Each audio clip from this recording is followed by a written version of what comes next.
Hola, bueno, buenas tardes. Damos gracias a Dios que podemos estar un domingo más. Y me acordaba, ¿no? Cuando pasaba el velo, pasaba al lugar santísimo, parece, ¿no? Del velo para acá. Bien, siempre es bueno tener presente que un domingo más se recuerda al Señor Jesús, pero un domingo más también se habla de las buenas nuevas de salvación. Estamos con este tema que es hermoso, que lo ves en la pantalla ahí, de la oscuridad a la luz. Y si vos vas a Colosenses 1:13, no sé que está en la compu, Guille, si lo podés proyectar, encontramos aquel Redentor, aquel que hizo posible esta salvación. Colosenses 1:13 dice, Colosenses 1:13, el cual nos ha librado de la potestad de las tinieblas y trasladado al reino de su amado Hijo. Y si usted puede ver ahí los verbos, dice, nos ha librado y nos ha trasladado, ¿sí? Es el tiempo presente. Usted ya, si aceptó a Cristo como Salvador, ya forma parte de ese reino espiritual que Cristo tiene para usted, el cual, dice, nos ha librado de la potestad de las tinieblas y trasladado al reino de su amado Hijo. Y ese pasaje es un pasaje espiritual. Solamente lo podés alcanzar por medio de la fe. Por eso dice el apóstol que por gracia somos salvos por medio de la fe. Sin la fe es imposible agradar a Dios, dice el autor de los Hebreos. Por eso, qué importante que son estos temas donde tenés que volver a la Biblia y tenés que volver a buscar los pasajes, volver a releer, y Dios te recalca en el corazón, un corazón que se llena de muchas cosas, lo que realmente importa. No te quedes en el presente, sino Dios te dice que mire más allá. Y más allá solo podés mirar por medio de la fe y por medio de la persona de Cristo. ¿Sí? De la oscuridad a la luz, hoy vamos a estar viendo el tema de la incredulidad a la fe. ¿Sí? El tema central es de la oscuridad a la luz. Y quiero que vayamos al Antiguo Testamento, porque vamos a ver historias del Nuevo Testamento y del Antiguo. Te invito a que vayas a Jueces, capítulo 6, vas a encontrar ahí a uno de los jueces, que es uno de los jueces más conocidos.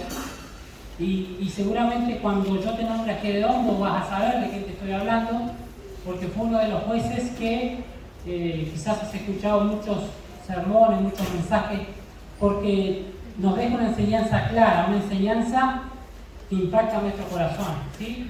Yo te hablo un poco, no vamos a leer todo el capítulo, un poco el contexto histórico, ¿sí? Israel, el pueblo de Dios, el pueblo que Dios había sacado de la esclavitud de Egipto, el pueblo que Dios lo había cuidado 40 años por el desierto, lo había sustentado con maná, ellos habían cruzado el mar como en tierra seca, dice el escritor de los Hebreos. Ese pueblo ya estaba sentado en la tierra que Dios le había dado, que era la tierra de Canaán. Pero lo mismo que te pasa a vos y a mí, el corazón se va llenando de tantas cosas y lo vamos olvidando de lo principal. Dice Jueces capítulo 6 versículo 1, los hijos de Israel hicieron lo malo ante los ojos de Jehová, y Jehová los entregó en manos de Madián por 7 años. Y la mano de Madián prevalecía contra Israel, y los hijos de Israel, por causa de los madianitas, se hicieron cuevas en los montes y cavernas y lugares fortificados. ¿Sabe qué? El pueblo escogido de Dios se estaba escondiendo en cavernas. Por una razón, porque se habían olvidado de su Dios y se habían ido tras los ídolos. ¿Y los ídolos dónde estaban? Ellos estaban escondidos por causa de Madián. ¿Cuál era la situación? Versículo 3. Pues sucedía que cuando Israel había sembrado, subían los madianitas y amalecitas, o sea, se juntaban los enemigos, y los hijos del oriente contra ellos, contra el pueblo de Dios, subían y los atacaban. Versículo 4. Y acampado contra ellos destruían los frutos de la tierra hasta llegar a Gaza, hasta ahí nomás. ¿Vos te imaginás trabajar todo el año, plantar tu trigo, plantar tu cebada, y cuando ya estés para cosecharlo, que vengan los enemigos? Si vos seguís leyendo, dice, como langostas con muchos camellos, y se llevaban toda la cosecha y hostigaban al pueblo de Dios. Y voy a decir por qué, porque el pueblo de Dios dejó a su Dios, dejó a Jehová y se fue tras los ídolos. Pero aparece la vida de un hombre, versículo 11, y esto también nos habla de que Dios no se olvida de sus hijos y Dios está en control de nuestras vidas, aunque nosotros pensemos que no. Versículo 11 dice: y vino el ángel de Jehová y se sentó debajo de la encina que está en Ofra, la cual era de Joás Abieserita. Y su hijo Gedeón estaba sacudiendo el trigo en el lagar para esconderlos de los medianitas. El poco trigo que quedaba, este muchacho lo estaba sacudiendo en el lagar. El lagar no era un lugar para sacudir el trigo, en el lagar se pisaba la uva para hacer el vino. Pero ¿qué pensó este hombre? Si yo sacudo el trigo en el lagar, lo voy a despistar, porque van a decir, en el lagar ya sabemos que vino no hay porque no hay viña, y así de esa manera sacar el poco sustento que le quedaba. Pero Dios quería intervenir en la vida de Gedeón. Versículo 12: y el ángel de Jehová se le apareció y le dijo: Jehová está contigo, varón esforzado y valiente. Varón esforzado y valiente. Y vos lo ves un Gedeón escondido, un pueblo de Dios escondido en cuevas.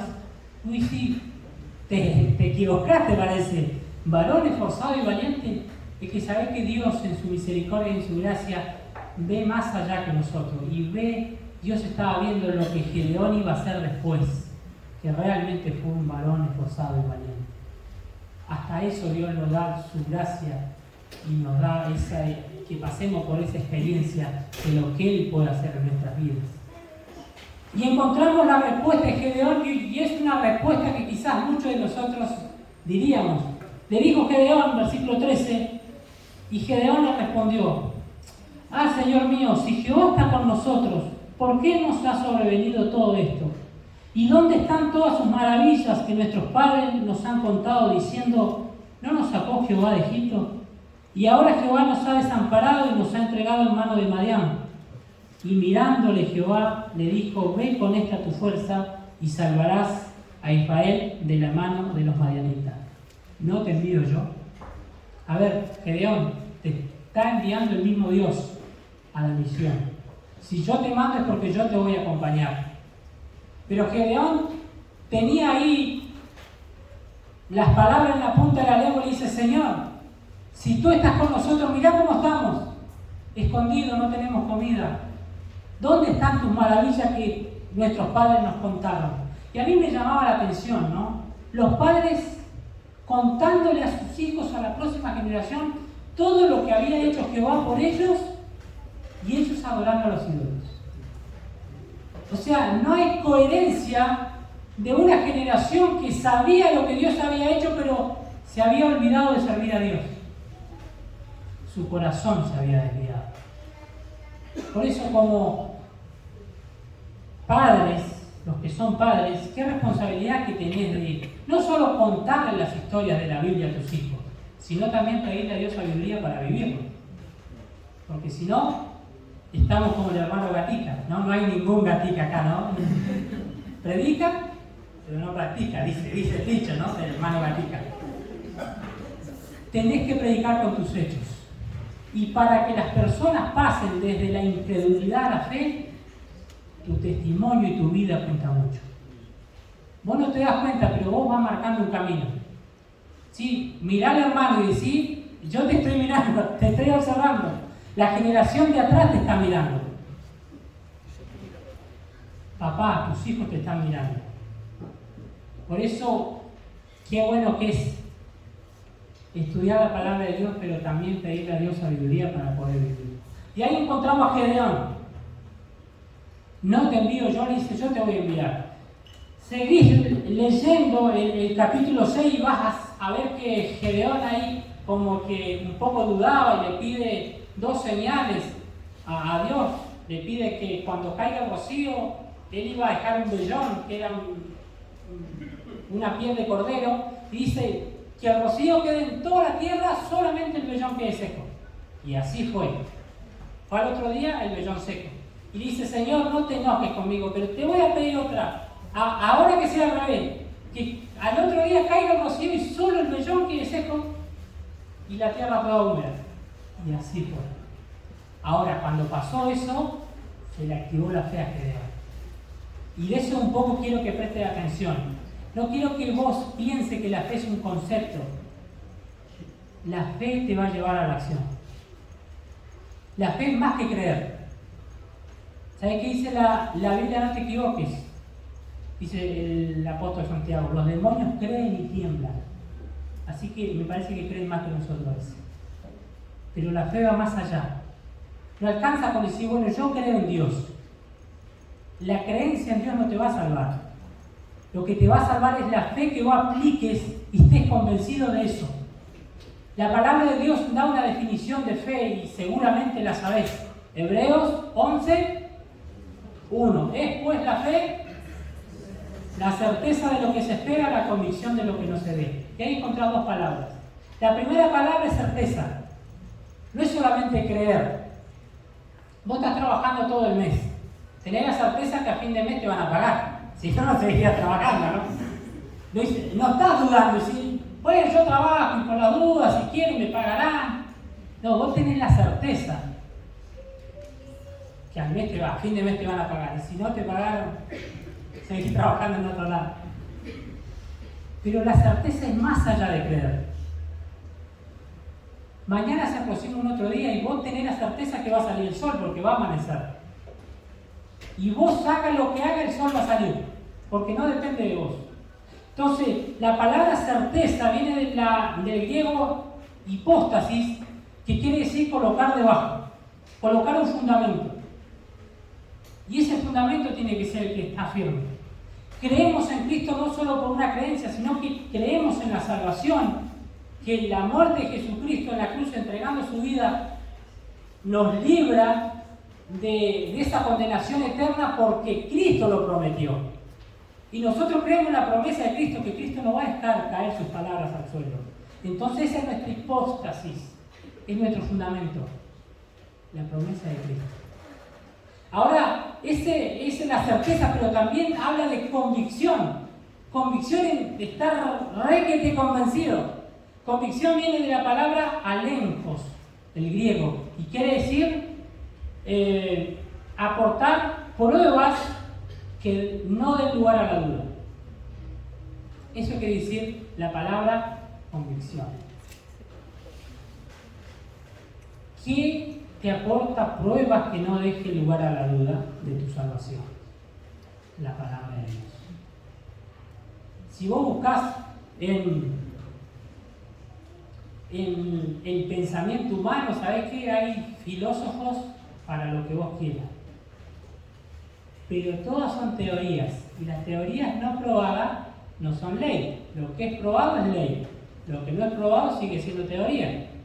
¿No? Un profesor me decía, la ley de la relatividad, ¿no? Es una ley porque fue probado. Ahora, el Big Bang sigue siendo una teoría. No está probado. Y un escritor decía en su libro, si yo fuera a otro planeta y viajara y llegara al planeta y encontrara un reloj, con toda su aguja, con todo, ¿cuál es mi pensamiento? Alguien estuvo primero que yo y se le quedó el reloj. No, eso sería lo más lógico. Yo no pensaría, en este planeta hubo una explosión y salió el reloj. ¿No? O sea, tenés que tener más fe para creer en eso que para hasta razonarlo. ¿Y vos crees que de una explosión se hicieron los mares, los ríos y los animales y todo fue?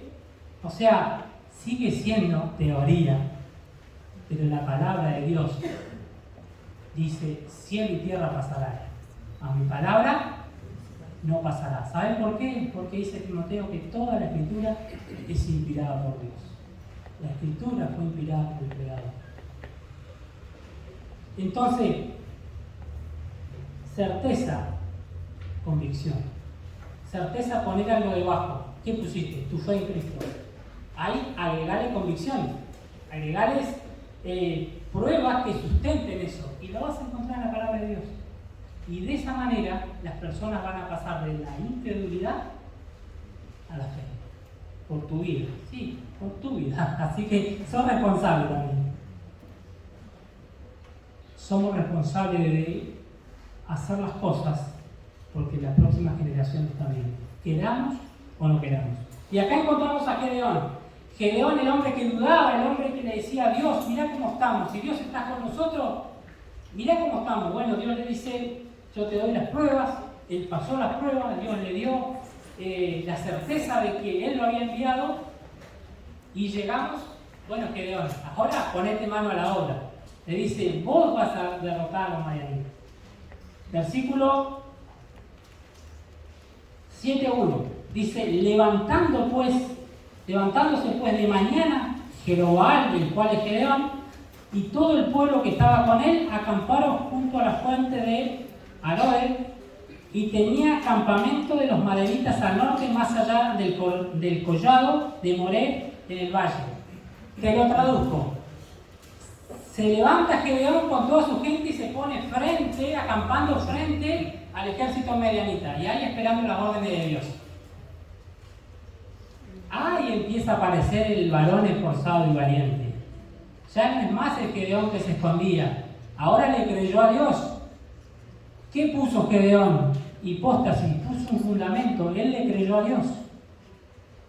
Gedeón empezó a pasar de la incredulidad a la fe. Y Dios le dijo, yo te voy a demostrar que yo estoy contigo. Versículo, si vos seguís leyendo el capítulo, vas a ver que de la gente que llevó Gedeón le dice, bueno, decirle a tus hombres que el que tenga miedo que se vuelva. Esto no es para cobarde, el que tenga miedo que se vuelva. Hoy sí, con toda esa prueba no se ha volvido nadie. ¿Sabe qué? Se volvió. Versículo 3. La última parte dice, y se volvieron del pueblo 22.000. 22.000 hombres tenían miedo. Seguían teniendo miedo. Y quedaron 10.000. ¿Cuántos eran en total? 32.000, ¿no? No tiene que ser matemático para sacar la cuenta. De 32.000 quedaron 1.000 personas. 22.000 hombres tenían miedo todavía. Y Dios le dice a Gedeón, ¿sabés qué? Con estos 10.000 todavía son muchos. Con menos, Señor, con menos. Le da una serie, ahí, seguí leyendo, dice, vayan a tomar agua, dice que se arrodilla. Una serie. ¿Sabés cuántos quedaron de los 10.000? 300. 300 hombres quedaron con Gedeón. Y Dios le dijo, con estos 300 hombres, vos vas a derrotar a todos los madianitas. ¿Con 300 hombres? Sí. Bueno, Señor, dalo armamento. No, sin armamento. Sin armamento, sí. ¿Cuál va a ser nuestro armamento? Bueno, van a llevar trompetas y cántaros vacíos. ¿Quién? ¿Vos te enfrentarías a un ejército con trompetas? O sea, tan bien pulidas están las trompetas que brillaban. Versículo 16. Y partiendo los 300, eso es fe. Partiendo los 300 hombres, dice, repartiendo los 300 hombres en 3 escuadrones, dio a todos ellos trompetas en sus manos y cántaros vacíos, con teas ardiendo adentro de los cántaros. O sea, una mecha encendida seguramente para alumbrarse a la noche. Y con trompeta y con cántaro vacío derrotaron a los madianitas. Léelo en tu casa, no lo vamos a leer acá. Pues sí, ¿cómo hizo este hombre? Confió en Dios. Esa es la experiencia que tenés que vivir. ¿Querés vivir una vida de victoria y no siempre estar trastabillando en la incredulidad? Poné un fundamento, poné una hipóstasis, creíle a Dios. Con 300 hombres derrotó a los madianitas, sin espada, sin escudo, con trompeta y cántaro vacío. ¿Te das cuenta el proceso de creerle a Dios? Gedeón solo había escuchado de una generación que decía que Dios hacía milagros, que lo había sustentado 40 años, pero ninguno le había creído realmente a Dios. Y Dios lo libró. Eso es pasar de la incredulidad a la fe. Entonces, el primer punto es: las distintas situaciones nos mantienen en la incredulidad. Yo no sé qué situación estarás viviendo vos, pero quizás estás pasando por un momento difícil y claro que dudas. Vamos a ver muchos ejemplos que dudaron. pero también vamos a ver muchos ejemplos que activaron su fe. Segundo punto. El primer punto, las distintas situaciones los mantienen en integridad. Segundo punto, la fe te impulsa a la acción. Ahí llega el apóstol Santiago y es un versículo que se ha entendido mal y se ha... Santiago 2:17. Así también la fe, si no tiene obra, está muerta en sí misma. Y ahí sale alguno y dice, yo para ser salvo tengo que hacer obra entonces, porque sin obra la fe está muerta. Y el versículo, el contexto no quiere decir eso. Dios te regala la salvación es un regalo de Dios, porque por gracia soy salvo por medio de la fe. Y esto no es de vosotros, pues es don de Dios, es un regalo de Dios, no por obra, para que nadie se gloríe. ¿Te das cuenta? La salvación es un regalo de Dios.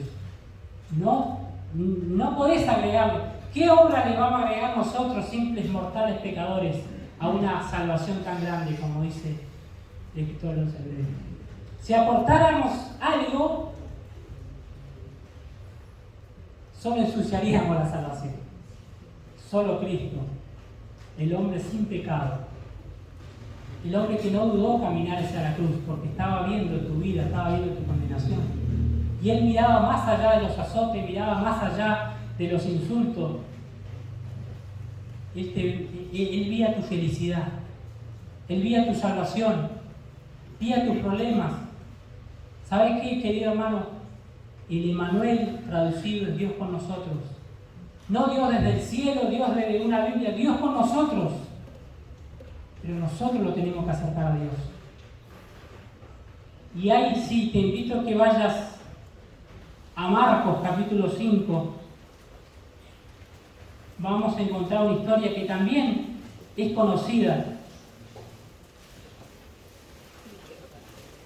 Seguramente la conocés, pero siempre es buena. Es bueno repasarla.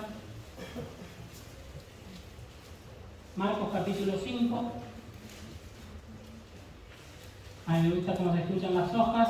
¿Los tenés? Marcos capítulo 5, versículo 21. Dice: pasando otra vez Jesús en una barca a la otra orilla, se reunió alrededor de él una gran multitud y él estaba junto al mar. Y vino uno de los principales de la sinagoga llamado Jairo, luego que le vio se postró a sus pies y le rogaba mucho diciendo: mi hija está agonizando, ven, pon las manos sobre ella para que sea salva. Fue pues con él y le seguía una gran multitud que le apretaba. Y vos ahí seguís esperando qué pasó con la hija de Jairo. Vos seguís esperando a ver qué hizo Jesús. Fue, la sanó. Pero ahí se mete otra historia, porque el Señor le quería dejar enseñanza a sus seguidores. Versículo 25. Pero una mujer que desde hacía 12 años padecía flujo de sangre y había sufrido mucho de muchos médicos y gastado todo lo que tenía y nada había aprovechado antes, sino que le iba peor. Contexto: una mujer que sufría flujo de sangre hace 12 años. No era una gripe, no era un resfrío. Era una enfermedad que para el judío era hasta una enfermedad inmunda. Dice que ella hacía 12 años que estaba con esta incapacidad, o sea que hacía 12 años que no podía acercarse al templo, porque el que sufría esta enfermedad no podía acercarse al templo. Es más, si vos lees Levítico 15:25, si lo querés buscar en tu casa, vas a ver que era considerada como impura y solo podía llegar al templo cuando se haya sanado para ofrecer los 2 palominos para que el sumo sacerdote la declare limpia. Esta era la situación de esta mujer y dice que había gastado mucho en muchos médicos. Había gastado todo lo que tenía. ¿Sabes por qué? Porque no tenía médico como ahora, ¿no? Que uno elige el profesional. No, este no me gusta, elige. Bueno, primeramente esta mujer, un judío no la atendía. Un médico judío no la atendía.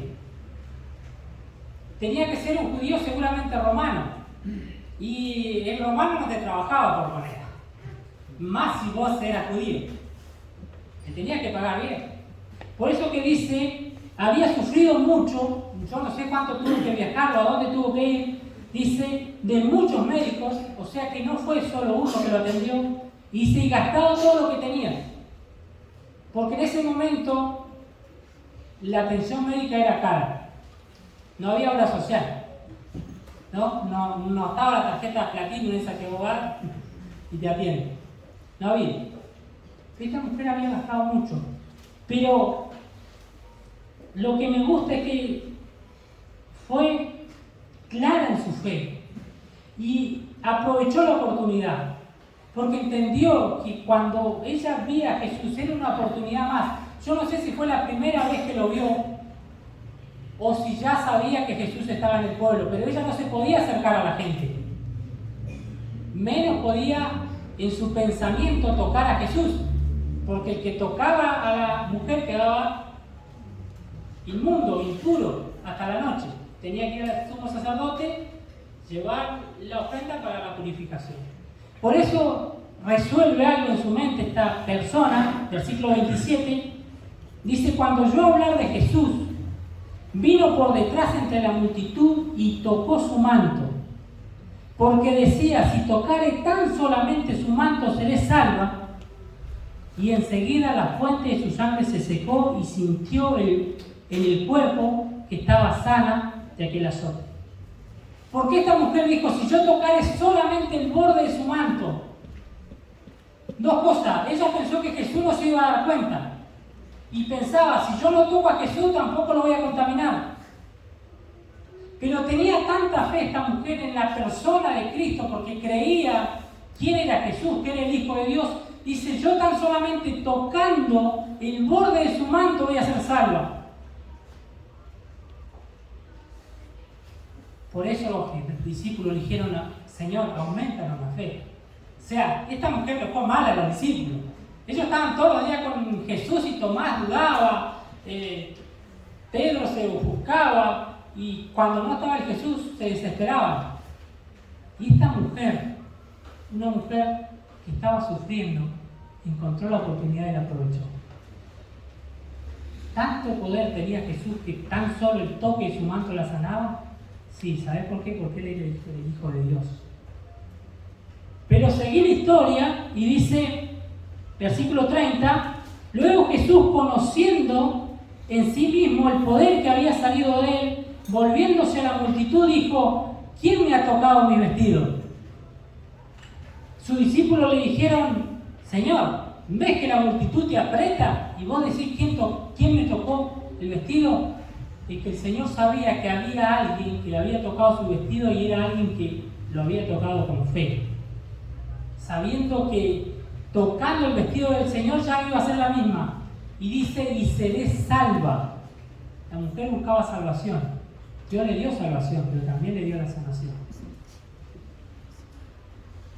Buscar salvación, no la busque en otro lado. No la busque en una iglesia, no la busque en una religión. Buscala en Cristo, el Hijo de Dios, el cual nos amó y se entregó por nosotros. En Él hay salvación. No hay otro nombre bajo el cielo en que podamos ser salvos. Solamente en Cristo encontrar la salvación. Versículo 31, versículo 32. Pero él miraba alrededor para ver quién había hecho esto. Entonces la mujer, temiendo y temblando, sabiendo lo que en ella había sido hecho, vino y se postró delante de él y le dijo toda la verdad. Y él le dijo, hija, tu fe te ha hecho salva. Ve en paz y queda sana de nosotros. Hija, tu fe te ha hecho salva. Ve en paz. Para el judío esto era muy importante. Solo Cristo podía decir ve en paz. ¿Querés tener paz en tu vida? Yo no te digo que tus problemas se van a solucionar por arte de magia, porque en este mundo tenés esa visión, pero vas a tener una esperanza viva, vas a tener una hipóstasis, vas a tener un fundamento, vas a entender que la salvación es solo por Cristo, pero tu fe tiene que accionarse, tu fe no tiene que quedar en un concepto, tu fe tiene que ser como esta mujer, tiene que hacer fe en la persona de Cristo. Y esto nos lleva al último punto. Primer punto, ¿cuál era? A ver, estoy hablando mucho, parece yo. Por lo menos tienen que acordarse del primer punto. Gracias, Berta, me está escuchando. Las distintas situaciones nos mantienen en credibilidad. Segundo punto. La fe te impulsa a la acción. Bien. Si te dicen ejemplo, la mujer que tocó el manto. Ya tenés. Y por último, vas a llegar a los testimonios de los demás alimentan nuestra fe. A veces te impacta más lo que le pasa a otro que lo que te pasa en tu misma vida. Porque vos a veces estás tan triste en tus problemas. ¿Y sabes qué? Somos seres emocionales y seres espirituales. Y muchas veces estamos tristes. Y yo no te voy a decir, no estás triste. Si soy hijo de Dios no puedes estar triste. Porque somos emocionales. Pero solo te quiero decir que el único que va a estar al lado tuyo va a ser Cristo. Va a ser el Hijo de Dios. Y Él no te ha abandonado. Él no te va a abandonar. Aún cuando nosotros permaneciéramos infieles, Él permanece fiel, dice la palabra. Y Él depositó algo maravilloso en vos y en mí si aceptaste a Cristo como Salvador. El Espíritu de Dios habita en vos. Y eso es una realidad.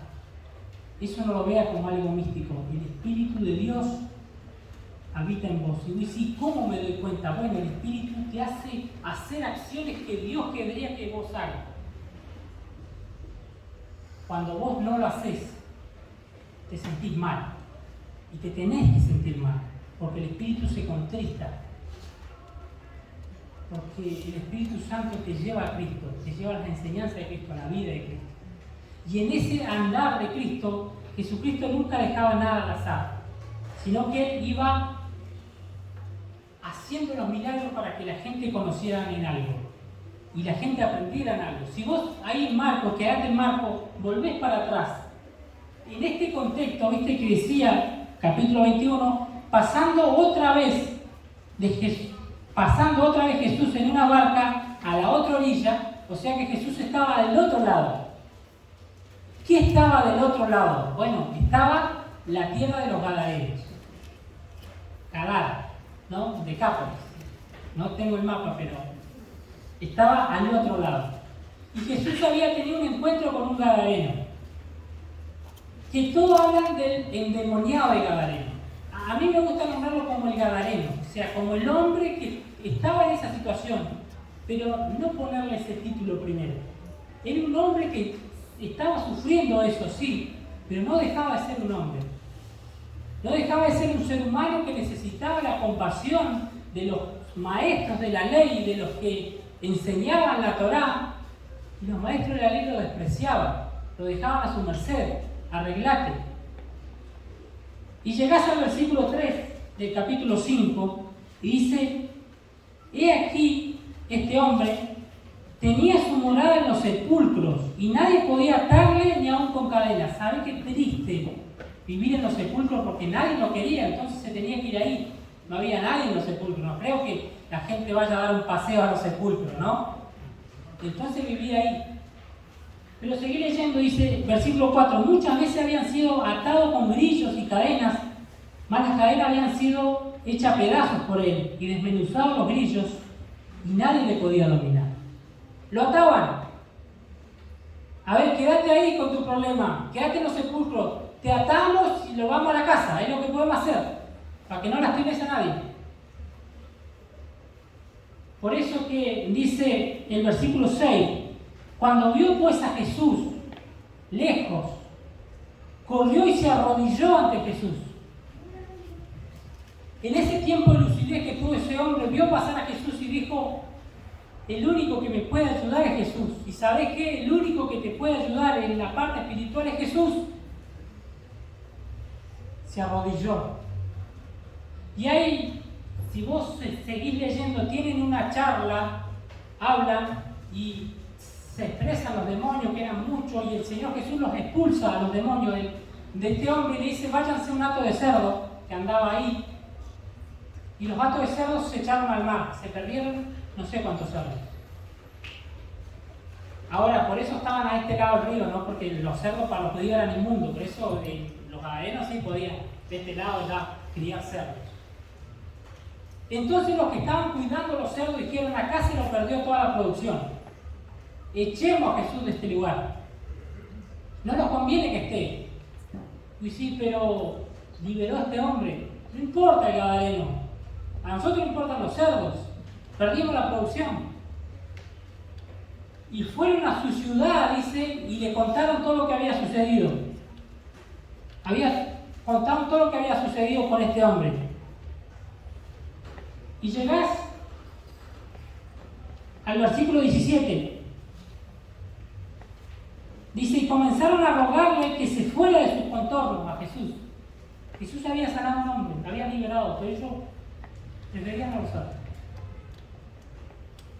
Versículo 18: y al entrar en la barca, el que había estado endemoniado le rogaba que le dejase estar con él. ¿Vos te imaginás a este hombre que había sufrido tanto, que lo habían atado con cadenas, que se rajaba la piel con piedras? Quería estar con Jesús porque se sentía seguro con Jesús. No quería quedar solo de vuelta a él. Y muy sí, o sea, ¿qué pasó con Jesús? Dice el 19: mas Jesús no se lo permitió. Pero tiene una razón. Sino que le dijo: vete a tu casa, a los tuyos, y cuéntales cuán grandes cosas el Señor ha hecho contigo y cómo ha tenido misericordia de ti. Versículo 20: y se fue y comenzó a publicar en Decápolis cuán grandes cosas había hecho Jesús con él, y todos se maravillaban. Jesús quería que la noticia llegara a Decápolis. Cuando este hombre llegó a Decápolis, hablando normalmente, vestido y en sus cabales, ¿quién no puede creer? Si no crees es porque no querés. El Señor quería que los gadarenos, los de Decápolis, pasaran desde la incredulidad a la fe.